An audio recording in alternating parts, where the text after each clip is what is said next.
Hello good morning साथीहरु, स्वागत छ तपाईहरुलाई मेरो भिडियोमा। आशा छ सन्चै हुनुहुन्छ होला, म पनि सन्चै छु। यो चाहिँ मेरो सुरुवाती लेभल हो साथीहरु। तपाईहरुले सायद देखि नै राख्नु भएको छ होला, मैले केही दिनदेखि थोरै मैले सकेको र जानेको भिडियोहरु बनाएर पोस्ट गर्ने गरिरहेको छु। मैले अलिकति राम्रो भिडियो बनाउनको लागि अलिकति उस गर्नको लागि चाहिँ टाइम लाग्छ साथीहरु। यो चाहिँ सुरुवाती लेभल हो, मैले चाहिँ कोसिस गर्दै छु। अब हेरौँ तपाईहरुको साथ सपोर्ट र माया चाहिँ कति पाउँछु भन्ने कुरा चाहिँ मलाई थाहा छैन हैन। किनकि केही कुरा पाउनको लागि केही कुरा त गर्नै पर्छ, संघर्ष त गर्नै पर्छ जिन्दगीमा। यतिकै पाउनेवाला त केही पनि छैन। अब भगवानले पनि यतिकै लाख गरी खा भनेर दिने त हैन। आफ्नो निरन्तर प्रयास र कोसिसले गर्दाखेरि मात्रै अगाडि बढ्ने। त्यसको लागि चाहिँ तपाईहरुको चाहिँ एकदमै ठुलो साथ र सपोर्टको जरुरत हुन्छ। त्यसकारण तपाईहरुले पनि मलाई पक्कै पनि माया गर्नुहुनेछ भन्ने आशा छ। सुरु भिडियो बनाउन थालेको त त्यति धेरै बोल्ने कला पनि छैन। बच्चैदेखि सानैमा गाउँठाउँमा हुर्केको मान्छे हैन। अब त्यति धेरै मान्छेहरुसँग फेस गर्ने त्यति धेरै बानी चाहिँ छैन, तर बिस्तारै चाहिँ हुन्छ, पक्कै पनि हुन्छ, त्यो मलाई आशा छ हैन। त्यो निरन्तर प्रयासले गर्दाखेरि हुने कुरा हो सबै। म मात्र हैन कि हर कोही साथीहरु पनि हैन, तपाईहरु पनि अलिकति आफूलाई केही उस गर्न चाहनुहुन्छ, डेभलप गर्न चाहनुहुन्छ, आफूलाई अगाडि बढाउन चाहनुहुन्छ भने जिन्दगीमा निरन्तर प्रयास चाहिँ जारी हुनुपर्छ। प्रयास बिना यो धरतीमा हुनेवाला केही पनि छैन।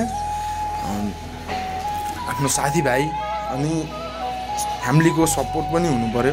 आफूले के गर्दैछु त्यो कुरा पोजिटिभ हुनु पर्यो।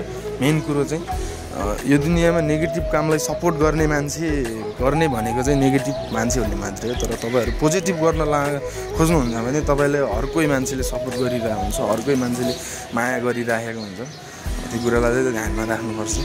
तर मैले भिडियो बनाउने कोसिस चाहिँ गरिरहेको छु। कतिपय साथीहरुलाई मन पनि पर्दैन, सबै मान्छे सबैलाई मन पर्छ भन्ने पनि हुँदैन।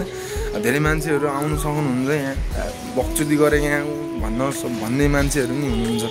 तर कतिपय मान्छेहरु राम्रो सोच्ने मान्छे पनि हुनुहुन्छ। म चाहिँ अहिले स्टेट नम्बर 9 मा हो गाइस। म बस्ने यतै हो, स्टेट नम्बर 9 पिस बुद्धमा। ताल चाहिँ नजिकै छ, यता यो स्टेट नम्बर 9 हो। ताल देख्न सक्नुहुन्छ, यहाँ नजिकै हो, यो ताल छ। यता माथि चाहिँ त्यो चाहिँ गुम्बा हो गाइस हैन। त्यहाँ माथिको चाहिँ पुन्दीकोट भइहाल्यो हैन। यता सर भइहाल्यो, यता लेक साइड हल्लमचोक हो। यतादेखि सर गएर यो चाहिँ सारङकोट माथि प्याराग्लाइडिङ आएको छ अहिले चाहिँ। जे होस् लेक साइडमा हुनुहुन्छ टुरिस्टहरू, ठिकै हुनुहुन्छ जे होस् अहिलेलाई हैन। यो चाहिँ हाम्रो यताको मौसम सर खुलेको छ। धौलागिरी, हिमाल, माछापुच्छ्रे, अन्नपूर्ण रेन्ज सर हो गाइस। यो चाहिँ मौसम चाहिँ चिल छ गाइस। पोखराको सर घुम्ने मान्छेहरू यतातिर। अब यो ग्रुप छन्। साथीहरु भिडियो चाहिँ धेरै लामो बनाउन चाहिने साथीहरु, किनकि म अब सुरुवाती लेभलमा धेरै मलाई एडिटिङ गर्न पनि त्यति धेरै आउँदैन भिडियोहरु। म नर्मली भिडियोहरु हाल्ने गर्छु, जस्तो छ त्यस्तो सिधै जान्छु बिस्तारै हैन।